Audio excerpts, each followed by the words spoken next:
Queria te lembrar duas expressões do texto bíblico à luz do que nós acabamos de cantar. Lá no Apocalipse, o Senhor Jesus diz assim: eis que estou à porta e bato. Isso é gentileza de Deus. Deus não invade nada em ninguém. Ele bate. Se alguém abrir, se alguém quiser abrir, eu entro, eu ponho a mesa e eu faço a festa. E eu faço a festa com qualquer um que abrir. Esse é o Deus gentil. O seu amor e a sua gentileza nos atraem. O seu amor e a sua gentileza nos atraem. Felizes os que se deixam ser atraídos pelo amor e pela gentileza do Senhor. Outra coisa que me faz lembrar essa canção é a hora da ceia do Senhor. Manos, que Deus é esse? Que Deus é esse que se põe ao lado de pecadores e diz a eles: quando vocês se reunirem, lembrem-se de mim. Que Deus é esse? Que Deus é esse? Que Deus é esse que não impõe?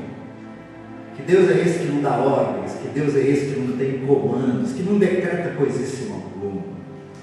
Que Deus é esse que diz aos amigos: quando vocês se reunirem lá em Ribeirão Preto, na igreja congregacional, no dia 12 de março, às 8h40 da noite, lembrem-se de mim. Lembrem-se de mim e partam o pão. Lembrem-se de mim e tomem o vinho juntos. Lembrem-se de mim e abracem-se uns aos outros. Lembrem-se de mim e olhem-se, notem-se, percebam-se. Lembrem-se de mim. Que Deus é esse? Que Deus é esse? É sobre Ele que nós íamos falar aqui hoje à noite. Mas o que falar de um Deus assim, Levi? O que falar de um Deus assim? Parece-me, penso eu, que a melhor fala que nós poderíamos dar ao Senhor agora, dizendo assim: eu lembro do Senhor, e o Senhor diz que está no meu irmão e na minha irmã, e o Senhor diz que está em mim. Então, para que eu entenda isso melhor, eu vou dar um abraço no meu irmão, eu vou dar um abraço na minha irmã, e é como que se eu estivesse sendo abraçado por ti e tu mesmo me abraçando. Então eu queria que antes de vocês se assentarem, para eu ficar em pé, dá um abraço gostoso aí no teu irmão, na tua irmã. Lembra do Senhor.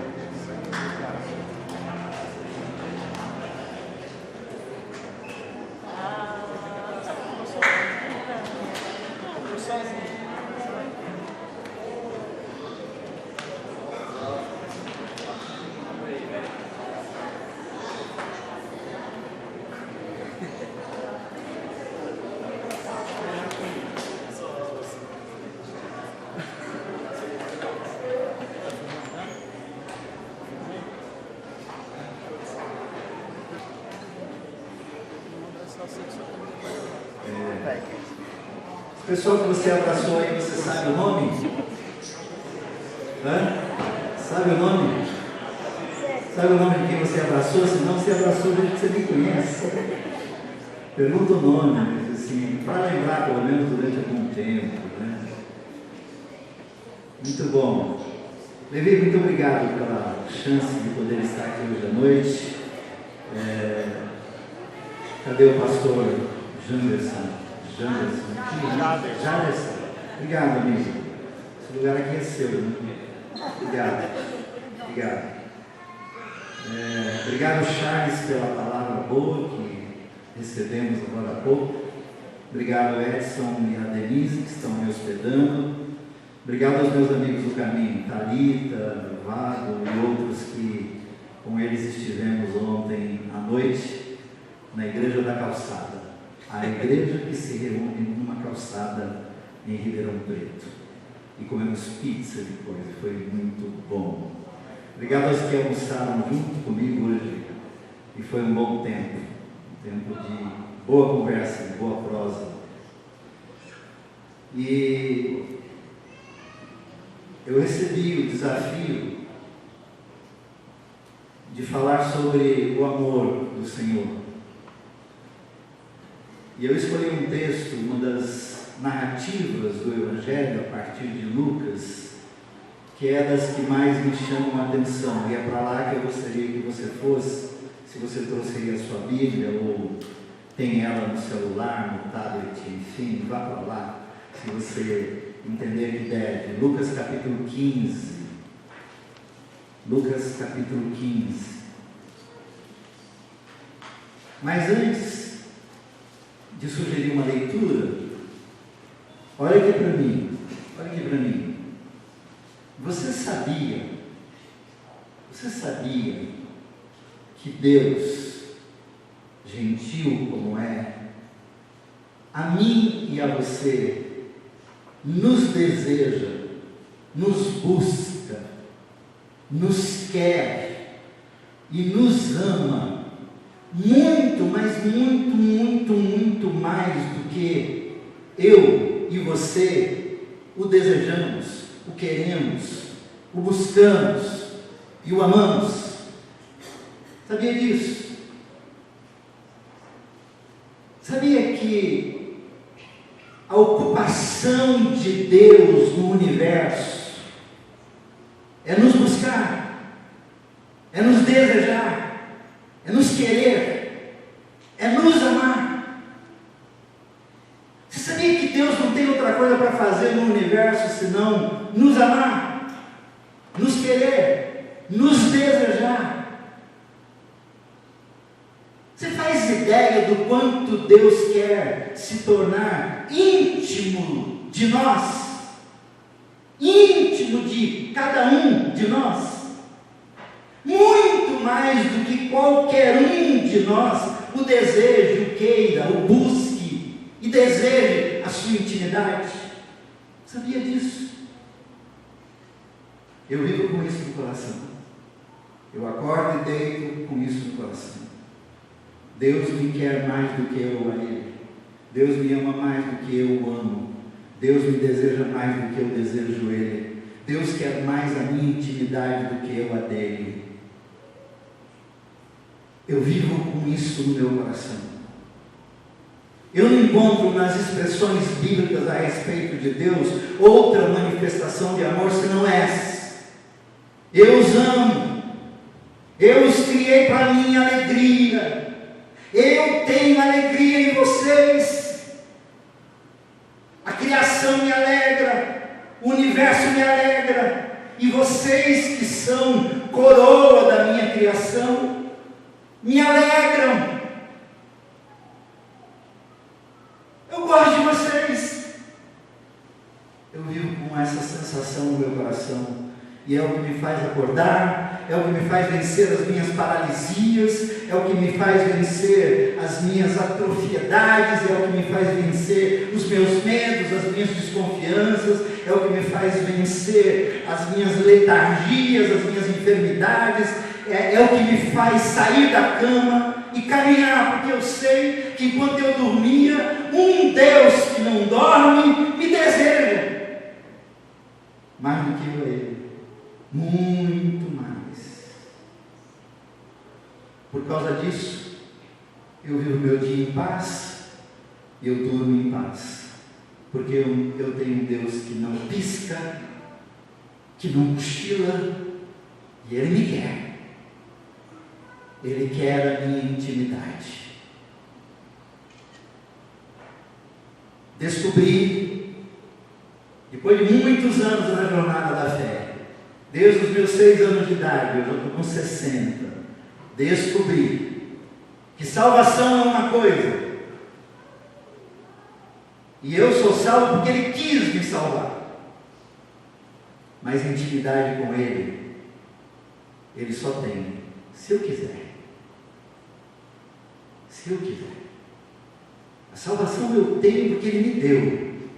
A minha intimidade Ele tem se eu quiser. Se eu quiser. Se eu fazer por onde. Se eu fizer por onde. Pensando nisso, tendo essa perspectiva no coração, tendo isto como referência para a minha jornada com Ele, a sua jornada com o Senhor, e no momento em que nos reunimos para reflexões sérias, caras, profundas, necessárias sobre o ser, o existir da comunidade da fé, da comunidade do amor, da comunidade da cruz, da comunidade cristã, que abraçou a fé cristã antes de ter abraçado qualquer outro emblema religioso. A maioria de vocês abraçaram a fé cristã, portanto abraçaram a cruz, abraçaram todos os valores que a fé cristã nos trouxe. E nessa reflexão, um resgate que precisa ser feito, porque este é um problema que nós precisamos resolver entre nós e o Criador, entre nós e o Eterno, entre nós e o Pai amoroso, que é uma questão de amor. Nós temos uma questão de amor para resolver com Deus, e essa questão não é dele para nós, é nossa para com Ele. Na verdade, a maioria de nós temos profundas desconfianças do amor dele para conosco. É por isso que não o amamos tanto quanto deveríamos amar. E esse resgate do amor dentro de nós é absolutamente necessário para este tempo da comunidade cristã que está espalhada pela face da terra, em todos os lugares da terra. Nós precisamos resgatar isso. Hoje, agora, urgentemente. Eu não posso mais andar na vida sem crer de todo o meu coração que eu tenho um Deus, que quando eu planejo estar amanhã às 18h30 com a minha comunidade reunida em nome dele, Ele está me esperando lá. Ele chega sempre primeiro. De que todos os planos que eu tenho para a minha vida, para amanhã e para os próximos 20, 30, 40, 100 anos que eu viver, Ele já chegou lá e está com os braços abertos, me esperando para me abraçar e dizer assim: ô filho, quanto tempo você demorou para chegar? Eu preciso viver com essa perspectiva no meu coração. Há um Deus que me ama e que me guarda de tropeçar, para me apresentar a Ele mesmo de maneira imaculada, pura, plena. Ele está lá na linha de chegada. É com Ele que nós vamos nos encontrar. Louvado seja o Senhor. Ele é o nosso grande amor. Ele é o nosso grande amor. Ele é o nosso romance eterno. Ele é aquele cujo amor nunca acaba. É com um amor que nos encontraremos lá adiante, quando atravessarmos o rio da vida. É com um amor. E eu escolhi Lucas 15 por causa disso. Desculpa essa introdução tão longa, só estava introduzindo. Ou faço apelo já? Apelo já, vim, vou embora. No texto de Lucas capítulo 15, nós encontramos Jesus mais uma vez, que era muito comum, entre fariseus, e na Bíblia que eu tenho aqui nas minhas mãos, que é a tradução da Nova Versão Internacional, a NVI, é interessante, diz assim: Jesus estava com os fariseus, entre aspas, e pecadores. Essas duas castas sempre os acompanhavam, sempre eles estavam lá, fariseus e pecadores. De quando em quando, a Lau diz assim para mim, a Lau é minha mulher, minha esposa, há 38 anos. Ela diz assim: bem, por que você vai lá na comunidade? Por que você vai lá no caminho? Por que você vai lá na reunião? falei assim, bem, porque os pecadores sempre vão. E eu sou um deles. Eu vou também. Os pecadores sempre se encontram. E entre os pecadores estão os fariseus. Os fariseus que fazem parte das castas religiosas daqueles dias, destes dias e de todos os outros dias que virão. Eles sempre existirão. Do tipo assim, quer se preocupar com eles? Preocupe-se. Mas eles sempre estarão lá. Eles estavam lá com Jesus naquele dia. De novo, outra vez. E Jesus conta-lhes 3 parábolas. 3 parábolas. Vou resumi-las nas 3 perguntas e lidar um pouco com as respostas. A primeira é: qual pastor que, tendo 100 ovelhas, percebe que uma escapou, fugiu, se rebelou, ou se perdeu, ou a visão embaçou, não conseguiu voltar? Qual pastor que, olhando e contando e não encontrando esta ovelha, diz a pergunta, que não abandona as 99 e vai ao encontro daquela perdida? Qual pastor? Pastor comum de ovelha. Outro dia eu fui em Sorocaba conhecer um rebanho de ovelha. É rebanho que fala de ovelha? É rebanho? Não entendo. Eu sou urbano, não sou da roça, meus pais eram, né? Aí eu fui lá ver. E eu achei interessantíssimo, porque tinha um pastor que cuidava das ovelhas e tinha um cachorro que latia para juntar as ovelhas. Essa é uma outra história, como depois. Qual é pastor? Ou qual é o pastor normal, humano, bom, que faria isso? Fique com essa pergunta. Segunda parábola. Qual é a mulher? Falo aqui as irmãs. Eu vinha conversando com a Denise sobre as tarefas das mulheres numa casa. E a conversa ia a noite inteira se eu não tivesse que pregar aqui com os irmãos. Qual mulher, diz a pergunta de Jesus, que em perdendo uma moeda, uma dracma, que era uma moeda que valia o preço do trabalho, de um dia de trabalho, qual é a mulher aí que, perdendo uma moeda, não para tudo que ela está fazendo, né? Para tudo que uma mulher tem que fazer numa casa, arrasta os móveis, passa vassoura, desagenda todas as atividades, inclusive o cabeleireiro, e para tudo para procurar essa moeda. Qual mulher que faz isso? Pergunta, ponto. Terceiro, qual pai que, tendo 2 filhos, o mais jovem chega ao pai, diz: pai, faça as contas do que é meu, eu quero o que é meu.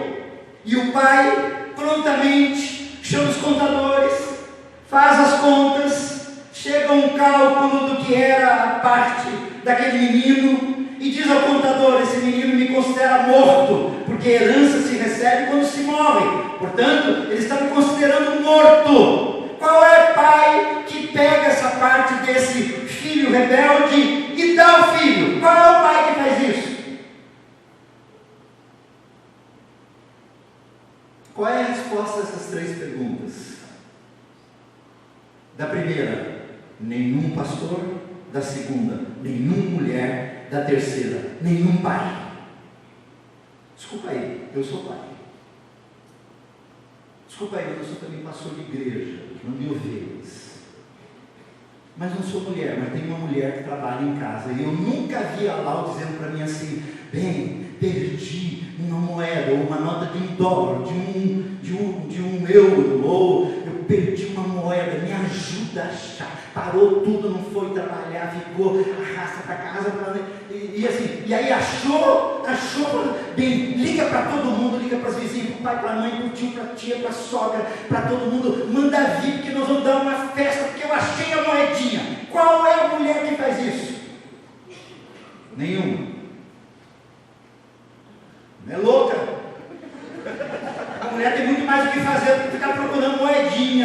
e fazer festa na segunda-feira, na terça-feira, na quarta-feira. A mulher tem muito mais o que fazer, tem uma agenda muito maior do que a minha e a sua, homens e maridos. Não dá tempo para ficar procurando moedinha. Uma hora acha, diria ela. Uma hora acha. Eu digo, bem, mas é importante. Bem, uma hora a gente acha, tem mais o que fazer na vida. E o pai? Eu tenho 2 filhos, um de 30, a minha menina tem 30, e o meu menino tem 28. Eu não tenho a grana que aquele pai tinha, segundo Jesus, mas eu tenho alguma coisa. Se o meu filho inventa do tipo assim, pai, o que é meu? Eu falo assim, bom, primeiro, nada. Nada. O que você está vendo aqui é meu, você é meu e tudo que você tem é meu. Bom, está resolvido o seu problema? Vai tomar conta e ganhar a vida. Bom, agora imagine se eu tivesse $1 milhão. Pai, desse $1 milhão que o senhor tem aí, 35% é meu, me dê que eu quero gozar a vida. Meu filho, vai gozar da vida onde com quem você quiser, mas o meu milhãozinho você não leva, eu suei para ganhar. Nenhum pai, aliás eu diria, desculpa, seria um pai irresponsável, louco.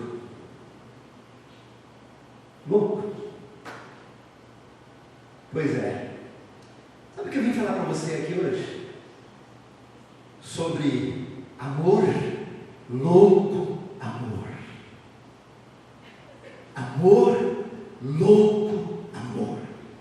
Hein, Edson? Já deu música isso, né? Ó, amor, louco amor.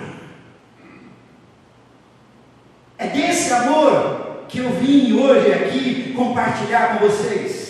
Porque o filho, em contando essa parábola a respeito do pai dele, diz assim: o pastor não faz, a mulher não faz, o pai não faz, mas ele diz: o meu pai que está nos céus, ele faz, ele fez, e ele fará todo dia, toda hora, toda noite, até o último dia da existência, quando ele mesmo recolherá a nós todos. Ele faz. O Brennan Manning chama isso de amor desesperado. O Philip Yancey chama isso de amor escandaloso. E outros autores que vêm lidando a respeito do amor de Deus diz assim: é louco. Esse Deus gentil que bate na porta, que pede para que nos lembremos dele quando nos reunimos, esse Deus é capaz de nos amar louca e desesperadamente, porque Ele nos quer com Ele, mais do que eu quero Ele. Ele nos quer com Ele. Ele prova isso na cruz. E eu não vim aqui para falar da cruz.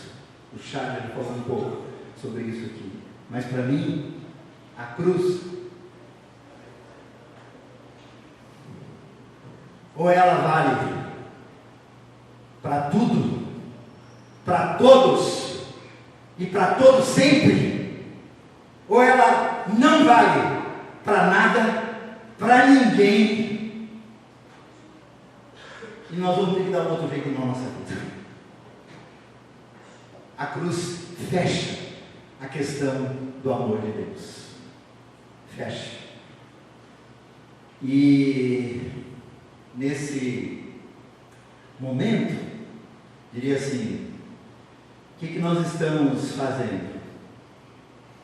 Nós estamos esperando Ele nos trazer de volta a Ele mesmo. Esse momento é o momento que nós estamos esperando Deus nos levar de volta para Ele mesmo. E isso está acontecendo. E isso vai acontecer comigo e com você. E isso vai acontecer com todo aquele que em algum momento flertar com Deus. Hoje a filhinha do Levi piscava para mim lá. A filhinha do Levi tem um pouco mais de um ano, né? Como é que é o nome dela mesmo? Lavinha. Ela piscava para mim. Há tempos atrás a gente chamava isso de flerte, quando alguém piscava para a gente. No interior, no footing, no rodar dos meninos e meninas, piscou para mim. Um flerte. Deus está esperando, acredite se quiser, Deus está esperando um flerte. Piscou, é meu. Piscou para ele, é meu. Piscou para ele, é meu. É meu. E para que seja assim, ele vai permitir muitas coisas. E na parábola do pródigo, que o Senhor conta para os pecadores e fariseus, alguém poderia me arrumar um papel para me enxugar aqui, que eu estou suando muito.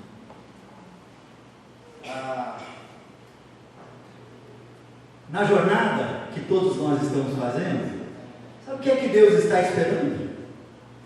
Para provar o seu amor para comigo, para com você?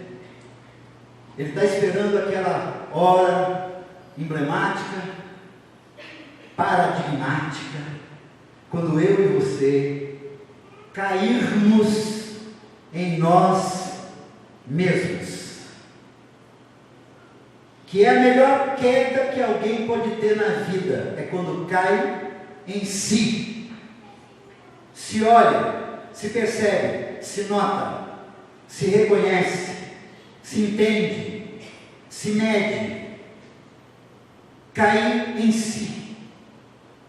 Cair em si e olhar no seu entorno, dizer assim: puxa, o meu pai me ama, o meu pai me receberia de volta, o meu pai me daria me cobriria com todas as necessidades que eu estou agora precisando. Na casa do meu pai, os empregados, os serviçais, têm mais do que eu tenho agora. Eu volto para a casa do meu pai. Eu vou voltar.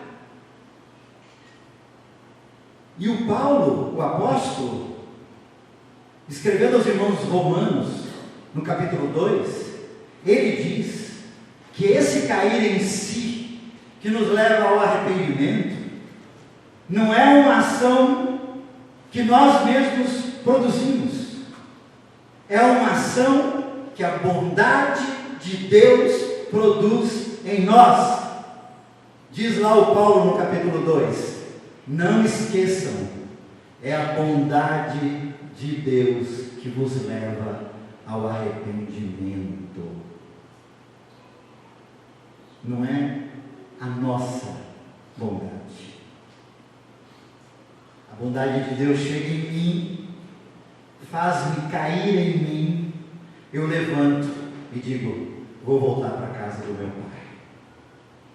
E aí, se você for ler o texto da parábola, você vai encontrar algumas coisas maravilhosas. O Stênio Márcio já esteve por aqui? Stênio Márcio? Lembra desse? Na cidade sim, aqui não. O Stênio tem algumas canções e algumas poesias dentro desse tema que é muito interessante. Mas a ideia que ele passa na poesia é: desde o dia que o menino saiu de casa, o pai, todo final de dia, todo final de tarde, ele vai para o portão. Ele vai para o portão. E ele fica assim: será que é hoje? Será que é hoje? Será que é hoje que o meu filho vai voltar para casa? será que é hoje que o meu filho vai voltar e sentar na mesa comigo? Será que é hoje que o meu filho vai chegar e gostar de ficar perto de mim? Será que é hoje? E ele vai para o portão. E a noite entra, e o filho não vem, e ele entra para dentro de casa.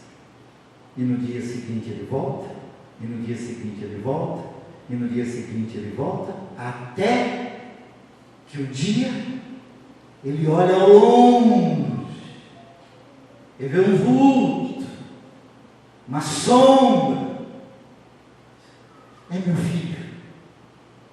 É meu filho, ele está voltando. É meu filho, ele está voltando. E aí você pega o texto, diz assim o texto: o pai corre em direção ao filho. Lembra disso? Não é o filho que corre em direção ao pai. Ele corre em direção ao filho. Diz o texto que quando ele se aproxima do filho, ele se agarra ao pescoço do filho. Ele, o pai, o abraça. Diz o texto que depois do abraço, ele o beija. E pacientemente ouve aquele discurso maroto daquele filho rebelde. Um discurso puramente conveniente. Do tipo: pai, desculpa aí. Gastei tudo, tomei tudo. Desculpa aí. Do tipo assim, já sabendo que o pai não faria o que ele está dizendo, então ele diz assim: mas assim, tudo bem, me trate como um dos seus mordomos, um dos seus criados, um dos seus empregados, porque ele sabia que os empregados moravam tão bem quanto eles. Assim, me põe lá para servir a mesa. E o pai pacientemente ouvindo aquele discurso,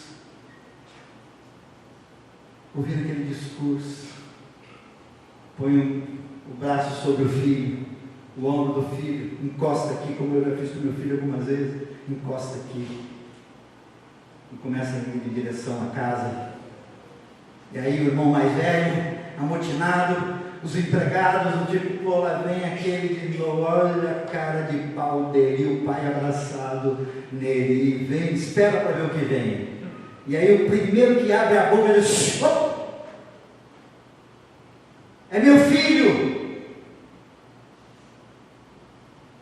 é meu filho, pai, mas é meu filho. Prepara o banho, prepara a roupa, prepara a comida, prepara a cadeira dele. É meu filho, ele voltou,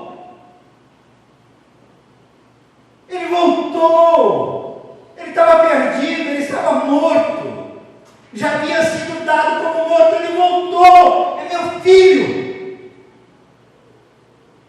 E eu amo, e o lugar dele está à mesa, como sempre esteve.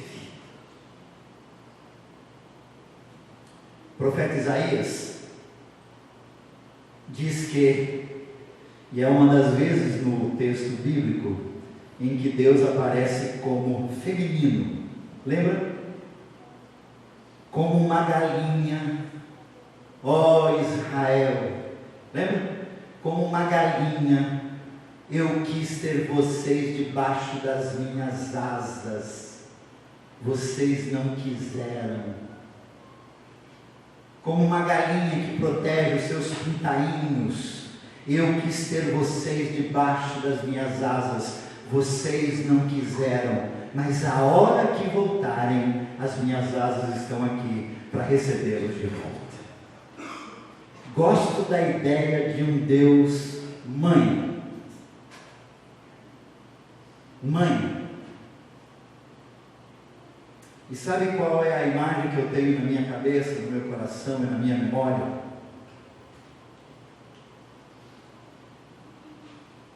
Tem um trabalho junto à Fundação Casa.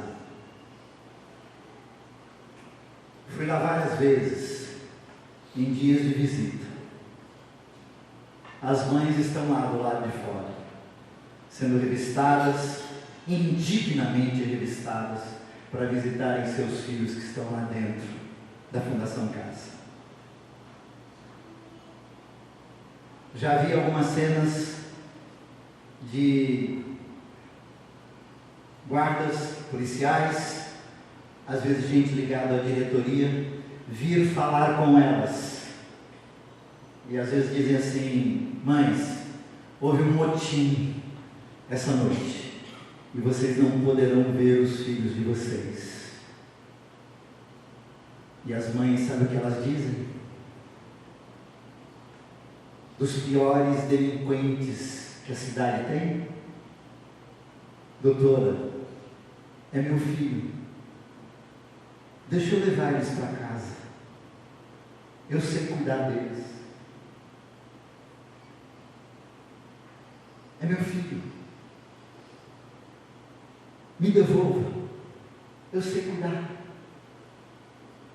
Quando eu vi essa cena, se você se escandalizar com isso, levanta e vai embora. Mas é assim que o Deus do amor e da gentileza, do abraço e do beijo e do acolhimento que eu vejo. É Deus do lado de fora da Fundação Casa, dizendo para nós todos assim, quando o diabo nos acusa, ele diz assim: não, são meus filhos, eu os quero de volta, deixa eles comigo, eu vou cuidar deles, são meus filhos. E esses são seus filhos? Olha o que eles fizeram, olha o tipo de vida que vivem, olha o descompromisso que eles têm com a verdade, olha os pilares que eles vêm destruindo na sociedade, olha o arrazoado que eles vêm produzindo na existência. Mas ele diz assim: são meus filhos, eu os quero de volta, porque eles comigo, eu os tornarei seres humanos da melhor qualidade. São meus filhos. Manos, a comunidade cristã no mundo lida com os filhos do eterno Deus. Muito cuidado. É terreno sagrado. Seres humanos são terrenos sagrados. E em terrenos sagrados a gente tira as sandálias para entrar. Em terreno sagrado a gente pede licença para entrar. Em terreno sagrado a gente faz reverência para entrar. A comunidade cristã no mundo hoje lida com a propriedade exclusiva do Senhor. Perdoe-me àqueles que não acreditam assim, entendendo que eu estou estendendo demais as fronteiras do reino, mas eu quero dizer para você que o reino é maior que a igreja, muito maior, mas muito maior,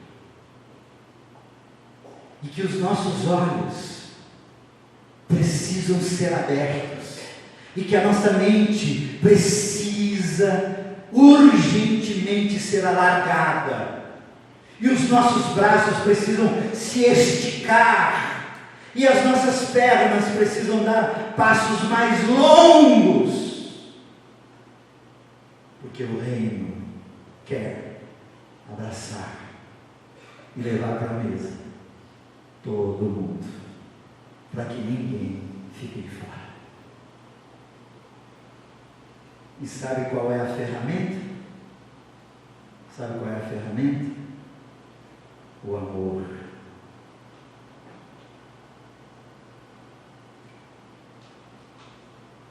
O amor. Uma coisa os meus filhos sabem, Carol e Felipe, uma coisa eles sabem: eles sabem que eu os amo. E que, seja qual for a situação na qual eles se meterem, se eles ligarem de onde estiverem, dizendo: Pai, eu cometi isto, digo: filho, me espera aí, que eu estou indo para aí, e eu vou dizer para quem quer que seja, que você é o meu filho. Se eu sou assim, o que você acha de Deus, o Pai Todo-Poderoso? O que você acha de Deus, que é amor? O que você acha de Deus, que não sabe ser outra coisa senão amor? E como eu e Danilo conversamos rapidamente ali na mesa hoje, e que é o único no universo que sabe combinar justiça e amor. Não tente fazer isso, que você não consegue. Opte pelo amor, porque se você optar pela justiça, você vai ser injusto. Opte pelo amor, que você não vai errar. Não opte pela justiça, porque você vai ser injusto. Porque na terra não há justiça justa. Mas pode haver gente que ama, gente que acolhe, gente que abraça, gente que nota o outro, gente que dá nome a quem tem nome, gente que reconhece a vida do outro como um terreno sagrado para ser tratado com toda a reverência. Eu fecho. Essa é para te escandalizar mesmo, de propósito. Nesses dias em que tem muita gente sendo presa, não sei se todos que deveriam ser presos estão sendo presos. Não sei se vão prender todos que deveriam ser presos. Né? Não sei se todos que estão sendo presos são os que deveriam estar sendo presos. Mas eu sei que tem muita gente sendo presa. Aliás, eu tenho 60 anos, eu nunca vi tanta gente grande sendo presa nesse país. Primeira vez na minha vida. Nunca vi antes. E olha que eu sou do tempo da ditadura. Eu vivi em 1964. Eu tinha 11 anos de idade. Aliás, 9 anos de idade. Eu estava na escola, eu vi. Eu vivi os 20 e tantos anos de ditadura. Eu vivi. Eu sei do que eu estou falando. Nunca vi.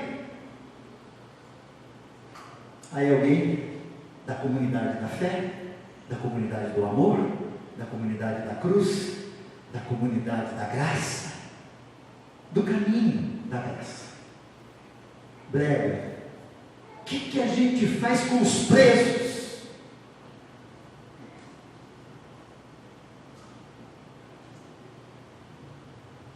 Visita-os. Mateus 25. Estive preso e vocês me visitaram. Quando, Senhor? O Senhor nunca foi preso. Ah, mas muitos dos meus irmãos foram. Muitos dos humanos foram. Muita gente foi. E quando vocês o visitaram, era eu. Era eu. E não eram presos bonzinhos, porque quem está preso porque não é bonzinho. Pode até se categorizar aqui e ali. Um que matou menos do que o outro, matou mais que o outro, que roubou menos, que roubou mais. Mas quem está preso por algum motivo, a não ser aqueles que estão presos injustamente, e estes precisam ser visitados por uma questão de justiça. Sabe o que a comunidade cristã tem que fazer no mundo em relação aos presos? Visitá-los.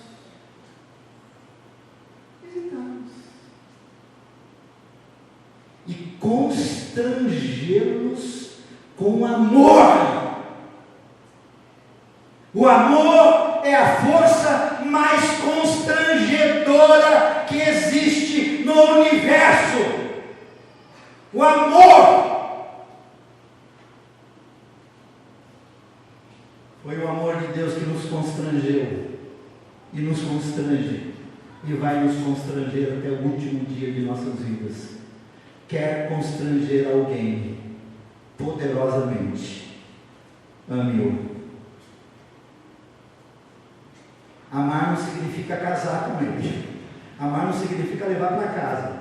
Amar não significa nem querer tomar café junto na padaria. Não.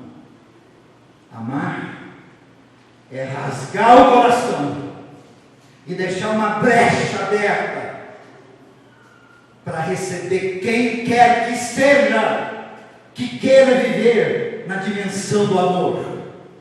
Todo dia, sob qualquer circunstância, em relação a quem quer que seja, tenha cometido o delito que tenha cometido. O coração da comunidade cristã no mundo precisa ter o coração rasgado, para que quem quiser entre e seja amado. Não sei se você diria amém a isso. Você disse? Não. Ok.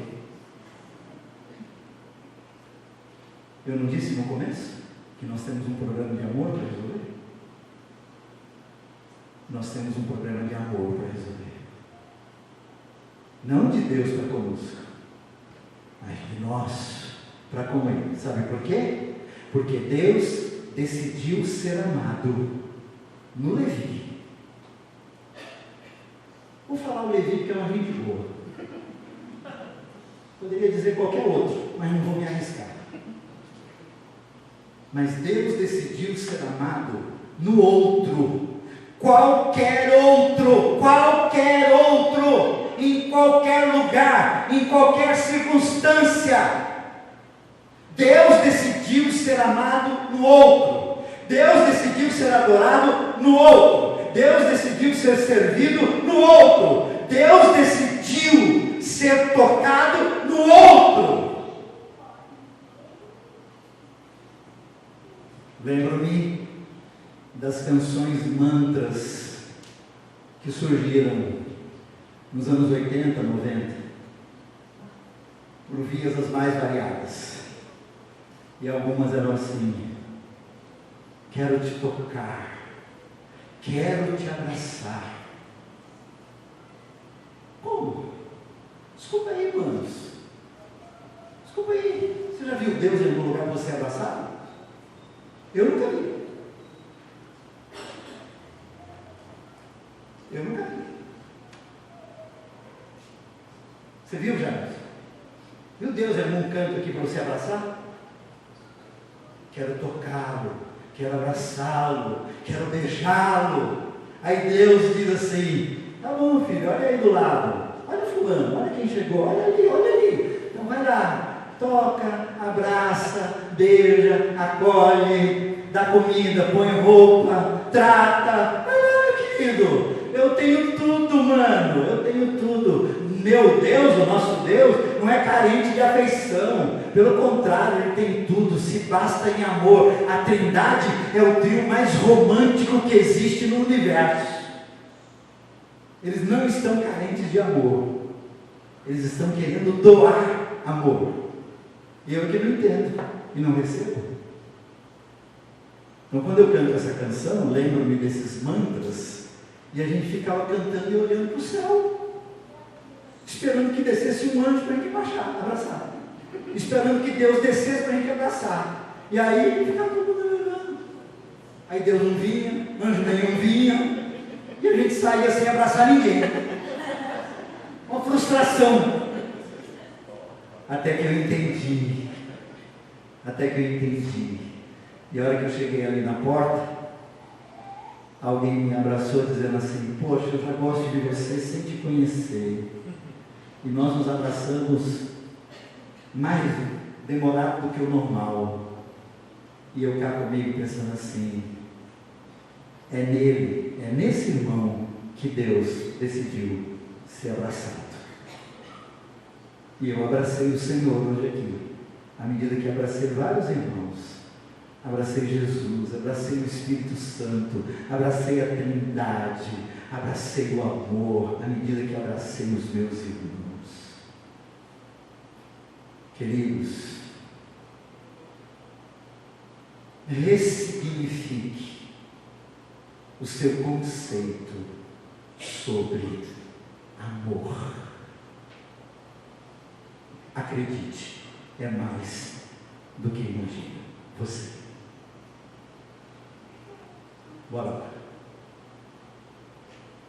Vamos. Olha aí para quem está do teu lado. Deus está nele, cara. Jesus está nele. É isso aí, ó. É isso aí, ó. Esse, né? É isso aí. Jesus está nele. Aí Jesus disse, opa, gostei, legal, vai lá. Cafuné, né? Cafuné. Sabe essa coisa? Meu Deus está aí. Para com esse negócio de cantar olhando para cima. Deus, eu quero te amar. Deus, eu quero te abraçar. Deus, eu quero te beijar. Deus, eu quero te tocar. Deus não vai descer para isso. Ele já desceu em Cristo. E decidiu habitar em nós, para que nos abracemos e servamos ao Pai que está nos céus. Estava cantando aquela primeira canção, Edson, na boa, tá? Na boa. Não vim aqui para criticar ninguém. Eu vim falar de amor. Mas estava cantando aquela canção que eu gosto, eu até canto, né? Eu cantei muito. Como é que é? Só quero estar nos teus atos. Como é que é aquela? Repete aí. Começa em Espírito e Verdade. Espírito e verdade, já foi. Meu prazer é te louvar, vai. Meu prazer é estar na casa. Errado. Meu prazer é ser a casa do Senhor.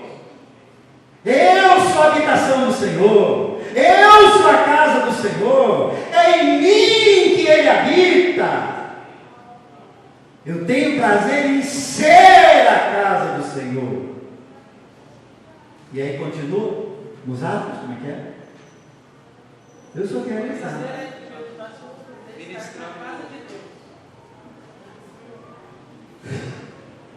Muda. Eu a mim mesmo me ministro, me adequo, me adestro, me reparo, porque eu sou os átrios do Senhor.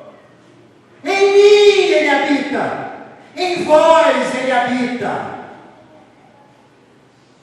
Mano, vamos